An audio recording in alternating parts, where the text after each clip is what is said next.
வாங்கங்க வரலட்சுமி நோம்புக்கு எப்படி return gift கொடுக்கலான்னு பார்க்கலாம். நான் எப்போவுமே வருஷம் 9 பேருக்கு கொடுப்பேங்க. உங்களால் முடிஞ்சதுன்னா ஒருத்தருக்காவது கொடுங்க, நமக்கு ரொம்ப நல்லது நம்ம குடும்பத்துக்கு. வரலட்சுமி நோம்பு பற்றி எல்லாருமே தவறான கருத்துக்கள் பதிவிட்டுக்கிட்டு இருக்காங்க. அதாவது நம்ம அம்மா வீட்டில் வழியாக கும்பிட்டா தான் அது நம்ம கும்பிடணும், அப்படி இல்லைன்னா நம்ம கல்யாணத்துக்கு அப்புறம் மாமியார் வீட்டில் கும்பிட்ற பழக்கம் இருந்தால் தான் கும்பிடணும் அப்படிலாம் சொல்கிறாங்க. அப்படியெல்லாம் கிடையவே கிடையாதுங்க. எங்கள் அம்மா வீட்லேயும் வரலட்சுமி நோம்பு கும்பிட்ற பழக்கம் கிடையாது, எங்கள் மாமியார் வீட்லேயுமே இந்த பழக்கம் கிடையாதுங்க. நான் சின்ன வயசாக இருக்கும்போது எனக்கு ஒருத்தவங்க அதை சொல்லி கொடுத்தாங்க. நான் அப்போலேருந்தே இதை கும்பிட்றேன். என்னோட கல்யாணத்துக்கு முன்னாடிலேருந்தே நான் வரலட்சுமி நோம்பு கடைப்பிடிச்சிட்டு வரேங்க. நம்ம குடும்பம் நல்லா இருக்கணும், நம்ம தீர்க்க சுமங்கலியாக இருக்கணும், நம்ம வீடு சுபிச்சமாக இருக்கணும்னு நினைக்கிற எல்லாருமே இந்த வரலட்சுமி நோம்பு கும்பிடலாங்க.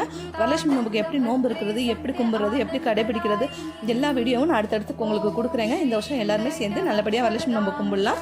என்னோட வீடியோ உங்களுக்கு பிடிச்சிருச்சுன்னா லைக் பண்ணுங்கள், ஷேர் பண்ணுங்கள், மறக்காமல் சப்ஸ்கிரைப் பண்ணி வச்சுக்கோங்க. அப்போ தான் அடுத்தடுத்து நான் போடுற வீடியோ எல்லாமே உங்களுக்கு கிடைக்கும். தேங்க்யூ.